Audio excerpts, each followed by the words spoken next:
어제 살펴본 앞선 2장에서 예수님과 유대 종교 지도자들 사이에 갈등과 대립이 4번 일어난 걸 우리는 보았습니다.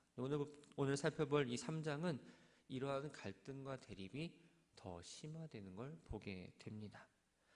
종교적 위선에 젖어 있던 유대 종교 지도자들로서는 율법의 근본 정신과 또 하나님 나라의 새로운 윤리를 가르치는 예수님을 그저 바라만 볼 수는 없었습니다. 왜냐하면 예수님의 사역이 확장되면 확장될수록 그만큼 자신들의 종교적인 오류가 드러날 수밖에 없었고 지금껏 누려왔던 특권들을 상실할 수밖에 없었기 때문이죠. 1절부터 6절까지의 말씀은 마태복음에도 또 누가복음에도 기록된 안식일에 손 마른 자를 치유한 사건을 기록하고 있습니다. 앞달락과 동일하게 안식일에 일어난 일입니다. 안식의 본래 의미를 알지 못하는 사람들에 대한 예수님의 교훈이라는 공통점이 있지요. 그런데 차이점이 있다면 이 사건이 일어난 장소가 다르다라는 겁니다. 앞장에 나오는 이 안식일 문제는 밀밭 사이에서 일어난 일이고 오늘 본문에 나오는 이 안식일은 회당에서 일어났습니다. 그리고 그 안식일이 같은 날이 아니라 다른 날에 일어난 안식일 사건입니다. 예수님께서 안식일에 회당에 들어가셨습니다. 회당에 들어가셨는데 그곳에 손 마른 자 한 사람이 있었습니다. 누가복음 6장 6절에 의하면 이 사람은 힘의 상징이며 노동력의 근원이라 말하는 이 오른손이 마비된 상태입니다. 손이 말랐다는 건 바로 소아마비나 중풍병 등 질병으로 혹은 사고로 인해서 근육이 마비된 상태를 의미합니다. 몇몇 사람들이 혹시 예수님께서 안식일에 그 병자를 고칠까 싶어 예수님을 고소할 구실을 찾기 위해서 가까이 가서 예수님을 보았습니다. 여기서의 사람들은 바로 6절에 의하면 바리새인을 가리킵니다. 또 누가복음 6장 7절에 보면 그곳에 서기관도 같이 있었다는 걸 알 수 있습니다. 서기관과 바리새인들이 예수님을 엿본 건 예수님이 그 안식일에 범하는지 안 범하는지를 확인하고자 했던 거죠. 지난번 안식일 논쟁에서 예수님은 이미 안식일을 범한 자로 인식이 되었습니다. 그런데 범한 자로 인식이 되었지 실질적으로 그 원인은 예수님이 아니라 제자들에게 있었던 거죠. 그러나 지금은 예수님이 직접 안식일을 어기는 직전의 상황에 놓여 있었던 겁니다. 서기관과 바리새인들이 예수님께 그 안식일에 행하시는 치유 사역을 고소할 증거로 삼은 그 근거는 바로 바리새인의 전통이었습니다. 바리새인의 전통에 의하면 생명 유독할 경우에는 안식일에 치료하는 것이 인정이 되었습니다. 그렇지 않은 경우에는 철저하게 금지가 되어 있었죠. 그런데 손 마른 자는 사실 생명이 위독한 경우에 해당되지는 않습니다. 그래서 안식일에 예수님께서 그 손 마른 자를 치료하신다면 이 바리새인 전통에 따르면 예수님은 안식일을 어기게 된 것이고 그 치유 사역은 부당하게 되는 것으로 보아야 합니다. 예수님은 손 마른 사람에게 해당이 있는 모든 사람이 예수님께서 그 환자를 치유하시는 것을 보여주기 위해서 한가운데 일어서라고 말씀하십니다. 이렇게 말씀하셨던 이유는 적대자들이 예수님을 엿보는 것과는 다르게 안식일에 참뜻을 사람들에게 아주 공개적으로 알려주기 위해서 그 사람을 가운데 서라 말씀하신 거죠. 안식일은 하나님의 창조 사역을 기리는 거룩한 날입니다. 그리고 장차 하늘에서 누리게 될 영원한 안식과 참 평안을 이 세상에서 누리는 날이라는 의미를 있습니다. 그런데 손 마른 사람은 불구의 몸으로 고통받고 있었습니다. 진정한 안식과 평안을 누릴 수가 없었죠. 그가 진정한 안식과 평안을 누리기 위해서는 그 불구의 상태에서 누임을 받아야 했습니다. 그런데 서기관과 바리새인들은 자신들의 전통에 근거해서 이 사람을 치료하는 것조차 정죄하려고 했던 겁니다. 예수님께서 물으십니다. 안식일에 선을 행하는 것과 악을 행하는 것, 또 생명을 구하는 것과 죽이는 것 어느 것이 옳으냐? 예수님은 안식일에 병을 치료하는 것이 맞냐 틀리냐라는 이 표면적인 문제를 말씀하신 게 아니었습니다. 문제의 본질을 먼저 제시하고 나서 자신을 고소라고 엿보고 있는 이들을 향해 완악함을 분명하게 나타내시고자 이렇게 질문하셨던 거예요. 선을 행하는 것과 생명을 구하는 것은 바로 예수님의 치유 사역을 의미합니다. 그리고 악을 행하는 것과 생명을 죽이는 것은 바로 서기관과 바리새인들의 그 악한 행동을 가리키고 있습니다. 본문에 이 구한다라는 말은 목숨을 건진다, 혹은 질병과 고통으로부터 구원한다, 심판으로부터 구원한다라는 다양한 의미가 있습니다. 저기 구한다는 말에는 단순히 육체적 생명을 구하는 것뿐만 아니라 영혼의 구원까지도 구원하는 의미가 있는 거죠. 유대인의 도덕 법칙과 법률, 관습 등 이 총체적이라 말할 수 있는 할라카를 보면 안식일에 생명을 구하는 일은 반율법적인 행위가 아니었습니다. 그렇기 때문에 원칙적으로 보면 예수님께서 손만 한 대를 치유하시는 것은 합법적인 행동이었던 거죠. 그러나 바리새인들은 생명 위급할 때만 치료한다라는 그 규정을 넣었던 겁니다. 예수님은 안식일에 선을 행하는 것과 악을 행하는 것, 생명을 구하는 것과 죽이는 것 어느 것이 옳으냐, 이 말의 핵심은 자신의 행위가 바리새인들의 율법에 부합하느냐 그렇지 않느냐가 아니었어요. 예수님 오히려 그들의 율법을 이 불완전한 해석을 완성해서 다시 선포해 주신 겁니다. 안식일은 사람을 위하여 제정된 것이기 때문에 사람을 생명을 살리고 또 온 피조물을 타락 이전의 상태로 회복하는 것이 목적에 있다는 것을 분명하게 지금 말씀해 주고 있는 거죠. 서기관과 바리새인들은 이 핵심을 찌른 예수님의 질문에 대해서 사실은 긍정할 수밖에 없었습니다. 왜냐하면 다 맞는 말이었기 때문이죠. 그런데 그들은 원래 목적이 고소해 있었기 때문에 대답을 하지 못한 채 그저 주저하고 말았습니다. 예수님은 복음을 받아들이지 않을 뿐만 아니라 선을 행하는 데 있어서 아주 소극적인 자세를 취하는 이들의 완악함에 대해서 분노하셨고 그 병자를 치유해 주셨습니다. 이를 본 바리새인들은 헤롯 당과 연합해서 예수님을 죽이고자 의논을 합니다. 헤롯 당은 당시 갈릴리를 관할하던 이 헤롯 안디바에게 아첨하며 헤롯 왕가를 보좌하는 정치적 집단을 의미합니다. 이들은 철저히 불신앙적이었고 아주 세속적인 사람들이었죠. 한편에 바리새인들은 율법과 전통을 중시하는 보수주의자들입니다. 철저히 외세를 배격하는 사람들입니다.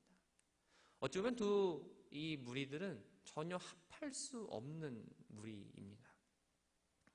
평소가 서로 원수처럼 지냈음에도 불구하고 이들이 동맹을 한 이유는 예수님께서 정치적으로 또 종교적으로 자신들의 질서를 파괴하는 위험한 존재라고 인식을 했기 때문입니다. 그래서 예수님을 공경에 빠뜨리기 위해서 이들이 나중에 던진 질문은 바로 가이사에게 세금을 바쳐야 하는가였습니다. 나중에 예수님은 헤롯 땅의 이러한 성향을 미리 간파하시고 나서 이들에 대한 경계를 게을리하지 말라고 말씀하셨죠. 예수님은 제자들과 함께 바다로 물러가셨습니다. 이 물러나다라는 말은 달아나다라는 의미가 있습니다. 오늘 본문을 보면 예수님께서 또 제자들이 왜 바다로 물러갔는지에 대한 정확한 이유는 나오지 않습니다. 그런데 마태복음 12장 15절을 보면 헤롯 당과 바리새인들이 예수님을 죽이려 모의하는 사실을 알았고 또 아직 대적자들에게 잡히는 서는 안 되기 때문에 바다로 물러가셨던 겁니다. 갈릴리 호수에 예수님이 계신 걸 알았습니다. 그래서 예수님의 명성을 들은 이 총독 관할구역인 유대와 예루살렘과 이두메 지역, 또 헤롯 안디바의 관할구역이라 말하는 갈릴리와 요단 건너편, 또 이방 지역인 두로와 시돈에서 많은 사람들이 이곳에 몰려왔습니다. 예수님은 자신에게 몰려든 사람들에게 효과적으로 복음을 전하기 위해서 작은 배를 준비시키십니다. 그러나 당시 예수님을 찾은 사람들의 목적은 무엇이었을까요? 바로 자신이 갖고 있던 병이었습니다. 사람들은 영적인 치유보다는 육적인 질병을 해결하기 위해서 예수님께 나오는 아주 초보적인 신앙 단계에 머물렀던 겁니다. 병자들은 예수님께서 병고침이 가능한 신적 능력을 가진 사람이라는 걸 알았습니다. 그래서 단순히 만지는 행위를 통해서라도 자신이 병고침을 받고자 필사적으로 예수님께 달려들었던 겁니다. 11절을 보면 더러운 귀신들도 어느 때든지 예수를 보면 그 앞에 엎드려 당신은 하나님의 아들이다 하고 부르짖었다라고 이야기합니다. 예수님은 하나님의 아들이라고 부르짖은 이유는 더러운 귀신들에 사로잡혀 귀신의 도구로 전락한 그 귀신 들린 사람들 이야기입니다. 그들은 스스로 더럽고 추악했고 그들이 지배하고 있는 사람들까지도 도덕적으로 또 영적으로 더럽고 추악하게 만들었습니다. 그리고 자기들이 지배하고 있는 사람의 인격을 완전히 장악해서 의도하는 대로 행동하게 합니다. 귀신 들린 사람의 행동은 곧 귀신의 행동과 다름이 없었던 거죠. 그래서 본문에서는 이 귀신 들린 사람을 바로 더러운 귀신이라고 표현을 했던 겁니다. 예수님은 자신의 권위와 사역이 방해받지 않기 위해서 자기를 나타내지 말라고 엄하게 꾸짖으십니다. 그들의 외침은 예수님이 하나님의 아들임을 고백하는 목적이 아니라 정말 너가 하나님의 아들이냐라는 비아냥을 하기 위해서였습니다. 또한 그 귀신들의 외침이 오히려 예수님께 다가오는 병자들에게 위협을 주고 겁먹게 함으로써 혼란을 가중시키기 때문에 예수님은 그들을 엄히 꾸짖으셨던 거죠. 13절부터 19절까지의 말씀을 보면 제2차 갈릴리의 첫 부분입니다. 12사도를 임명하셨고 그 목적이 무엇인지를 말씀하고 있습니다. 예수님은 산에 올라가서 12제자를 임명하십니다. 이 상황을 보면 마치 모세가 산에 올라가 12기둥을 세운 모습을 생각나게 합니다. 12제자의 임명은 이스라엘 12지파의 회복 또한 새로운 이스라엘 형성하기 위한 기초라고 말할 수 있었습니다. 예수님께서 제자를 선정하신 그 어떠한 기준이 있었을까요? 그것은 자질이나 능력이 아니라 바로 예수님이 선택하셨습니다. 예수님이 12제자를 세운 목적은 크게 3가지입니다. 첫 번째는 제자들을 자기와 함께 하기 위해서였습니다. 예수님이 외로워서가 아니라 제자들에게 하나님의 나라를 가르쳐서 일꾼을 만들고자 하셨다는 겁니다. 12제자는 예수님과 함께 있으면서 일반 무리와는 조금 더 다른 교육을 받았습니다. 또 훈련을 받았습니다. 예를 들면 예수님은 무리들에게 비유나 은유 형식으로 가르치는 데 그치셨지만 이 12제자에게는 그 비유와 은유가 말하는 것이 무엇인지를 말씀해 주셨고 그 핵심적인 내용을 가르쳐 주셨습니다. 올바른 제자도가 무엇인지 또 기도하는 법을 가르치셨고 병자들을 고치시고 귀신들을 쫓고 또 죽은 자를 살리는 등 여러 가지 각종 이적을 행할 때 또 전도할 때마다 제자들을 데리고 다니면서 그들을 훈련시키셨죠. 두 번째는 전도하기 위해서, 다시 말하면 복음을 전파하기 위해서였습니다. 전도사역은 제자들에게 주어진 사명의 중심입니다. 전도를 통해서 하나님 나라와 예수 그리스도에 대한 복음을 전파할 수 있기 때문입니다. 또한 그렇게 함으로써 병과 사망에 얽매여 있는 이 자들을 해방하고 또한 구원해서 하나님 나라의 백성으로 그들을 불러 모을 수 있기 때문입니다. 세 번째는 귀신을 내쫓는 권능을 갖게 하기 위해서였습니다. 이 권능은 어둠의 세력을 물리치는 데 아주 중요한 도구입니다. 귀신들로 인해서 초래되는 혼돈을 막고 많은 병자들을 치유하기 위해서 그 권능을 주셨다는 거죠. 이 권능은 악령으로 인해서 질병받았던 그 당시에 아주 필요한 권능, 능력이었습니다. 마가는 12제자의 명단에서 그들을 대표하는 시몬을 제일 먼저 언급합니다. 반석이라는 설명이 없이 베드로라고 이름을 부르고 있죠. 이어서 베드로의 동생 안드레가 아니라 세베대의 아들 야고보와 그의 형제 요한이 먼저 언급이 됩니다. 마태와 누가는 혈연관계를 중시했습니다. 그래서 안드레를 베드로 다음에 기록을 했지만 마가는 제자들의 중요성을 관심에 두어서 그 이름의 순서를 바꾸어 기록했던 거죠. 야고보와 요한은 성격이 급해서 또 불같아서 보아너게, 즉 우리의 아들이라는 뜻의 별명을 주님께서 주셨습니다.